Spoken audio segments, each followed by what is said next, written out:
games, win and lose ball games. Kind of a controversial foul, I thought, on Armani on a drive. Wiped away a basket.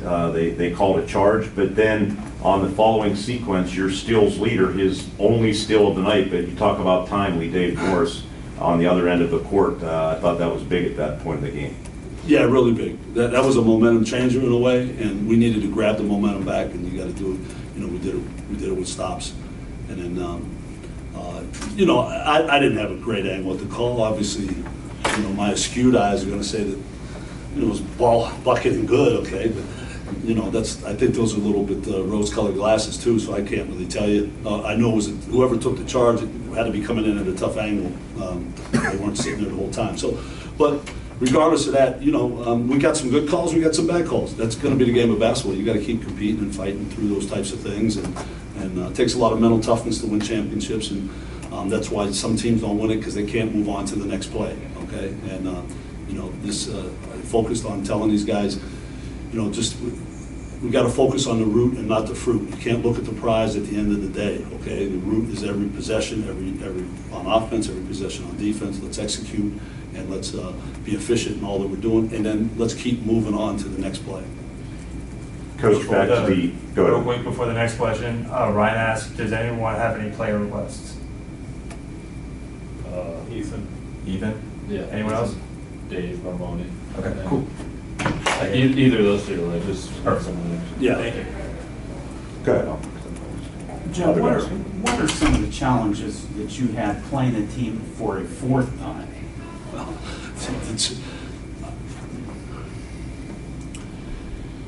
You can get comfortable, but I wasn't overly worried about that. I had to come up as a coach. I had to contrive a way to make them feel like we were the hunter and we had to chase them, okay, a little bit. And social media is a beautiful thing sometimes. They used social media, and I'm not going to get into details in this and that, but that was kind of that helped motivate our guys. You don't put it on the bulletin board anymore. You find, cut it out of the paper and put it on the bulletin board. It's just social media. I didn't go there. I didn't touch it myself personally, but they knew all about it. They knew all about some of the talk that was going on. So that if there was any chance that we might overlook them, okay, that took care of it. So it's talk from Cal U.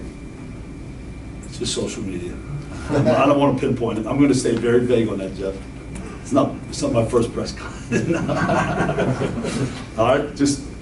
You've talked about every step of the way this year, how rewarding it's felt, right? Just because of what the team went through last year and all of that. Is this just even like another step up as you keep getting gravy on top? It's funny what brings teams together, and sometimes as a coach, you always want them to grow and become a family and really care about each other and love. And sometimes it's hard. It's hard in your own family at home at times. Okay, you got to have tolerance for each other's faults and each other's shortcomings, and you got to serve each other. And these guys serve each other. And along those lines, just losing Shondale, he would have averaged over 20 a game the rest of the year. It's not like it was a fluke after 70 games.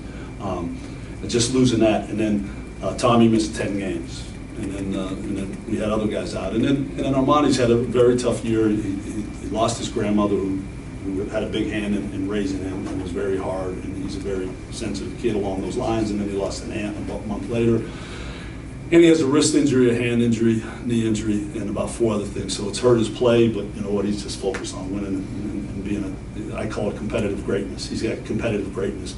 So, some guys don't have that because they're not able to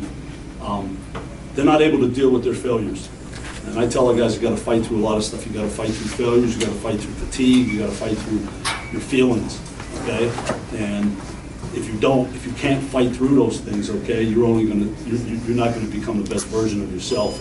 And he's played up to his, he's played like an All-American, which he is, and I'm sure that'll be announced shortly in the future here. And he hasn't had the greatest year statistically wise, but he just wants to win, and he's not worried about it. And I had to tell him he needed to shoot the ball today. He needed to shoot it. and he needed to carry us because Dave had foul trouble and we were struggling a little bit. Joe, can you put your finger on what was the difference in this game? Difference from what games? This game tonight. Is Difference- there one thing that was the difference in the outcome? I want to think it's probably rebound. I don't know, I didn't look at the rebounding stats too much. How we do, Ryan? 37-31, Coach. For us. Yeah, rebound? +6. Yeah, when we go +5, +6, we don't, well, we only lost 2 games, I was gonna say we don't lose. But the 2 games we lost this year, we got out rebounded, okay? So that's a big thing for us. We shoot a lot of threes normally, but the mindset is shoot it and let's go get it. And we have guys that go chase threes down. So I'm not worried about us missing threes, as long as they're quality shots. So try to get guys to play loose. Come on over here, Mike. You get it, Brian? Come on, Dave. So that, was the rest of the guys? Excuse me. No, I'm only messing with you. You have a special request here. This guy's from Sharpsville. Oh, okay. Yeah, all right. Yeah, he graduated before you. Couple of years. So, so the difference in the game probably was just rebounds. Probably came down to extra possessions, and we were efficient on offense. I guess in the second half. I don't know how many turnovers we had in the second half. 12. We had 12 in the second half.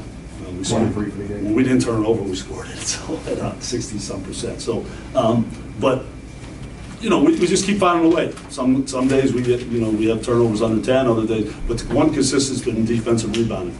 And I'd rather be an offensive coach because it's a little more sexy.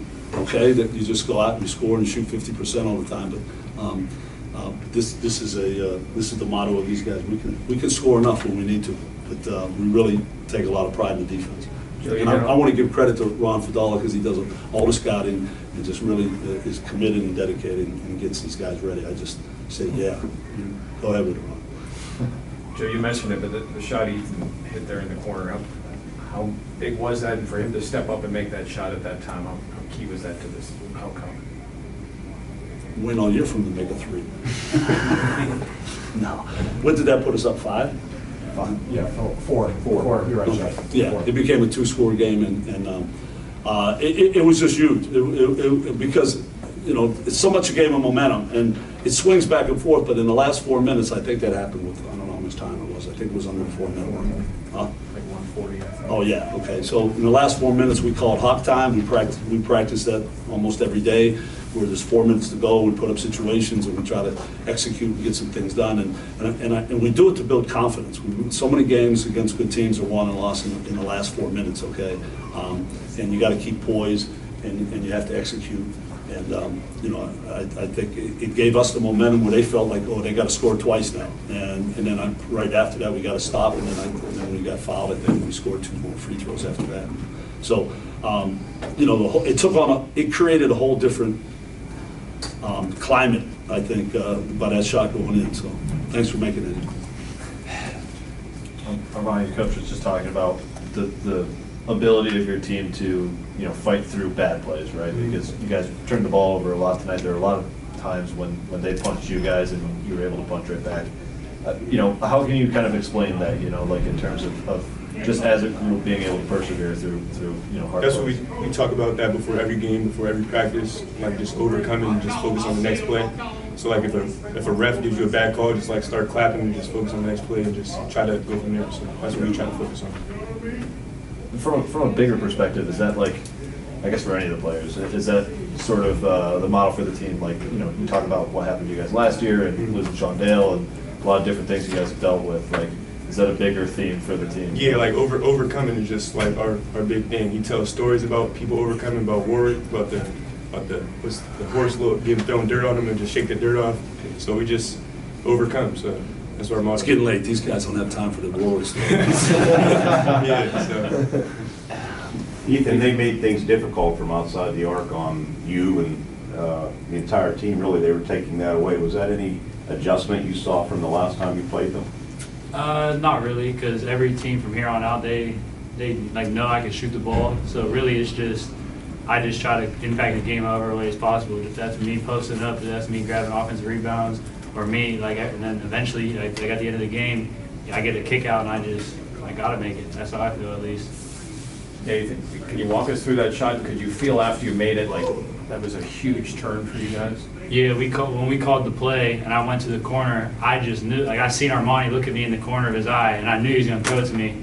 And I just knew the ball was gonna go in before I even caught the ball. I knew the ball was gonna go in, and I knew it was going in too. and that's just, yeah. And then once I made it, we looked at each other, we started screaming, and it just, from there, it just felt like we had the game in lock. Could you feel the crowd at that point? Because it was pretty electric. Yeah, for sure. Yeah, it was almost like deafening how electric it was. And then David, how about the steal? Can you kind of set up that play and what happened there? Oh, I was baiting it the whole time. I knew it was coming. They thought they had a mismatch for us. That's what I do. I baited, I wait for it, and I was waiting for my time. David finished, well, if you don't notice, probably top 5 in the, you know where he ranks in the country in steals? Coming into this weekend, he was top in total steals. Yeah. He was top 6 coming into the weekend. So he's got a little knack for that, okay? Gets in foul trouble once in a while, but he's got a knack for it. That came, I said to Coach before you guys came in, after what was a pretty controversial offensive foul on Armani on what looked like it was going to be a potential 3-point play. Armani, I'm sure you probably saw that differently than the officials saw it. For sure, I thought that could have been a game changer, but like back we said, like go focus on the next play, just clap when the ref makes a bad call, or make a call that doesn't go your way. Just focus on the next play, just go get a stop and get the ball back, and just. So that steal was particularly timed. Oh yeah, for sure. So just focus on getting it back. So next play. He never said the ref made a bad call. No. I was makes a call that doesn't go your way. Yeah. For all you guys, to advance to the Elite Eight on your home court, can you just describe what that feeling was like there at the end of the game? Still don't feel real. It probably won't hit me till tomorrow morning that we just got it done, but we still got more games to win and we're not done yet, so just focus on preparing for whoever we play down in Evansville. So. Dave, can you, You want to say anything? No, I kind of feel the same way. No, I just told you, you know, if I could jump in on that one. I just think, to me, it was just joy that we have more games ahead of us. Because I told these guys in the past that after being in the national championship game for 2 years, that the weirdest thing about it is you don't have another game. And when you go through 7 months with guys like these, okay, you love being around them, you love going through the process, okay, you love what the connection that you're making, and it's, you know, it's season's over the next day when you play on Saturday out in Evansville, okay, so it's very I don't know, nostalgic in a way, and I'm just glad we can keep going because we're having the time of our lives right now. Sure. Dave, can you rate your coach's dance moves? 10. 10 out of 10. That's my guy right Yeah, there. you got to preface it. He got all the moves. For a plus 60 at 10. Hey, exactly. Yeah, okay. Was it Sinatra? It's well, what was it? Hopefully y'all can keep seeing him dancing. We Yeah. want to keep dancing. Sure. We'll get something up maybe later tonight. Yeah. I'll show the world. Any other questions? Thank you. Thank you. Congrats, guys. Thank you.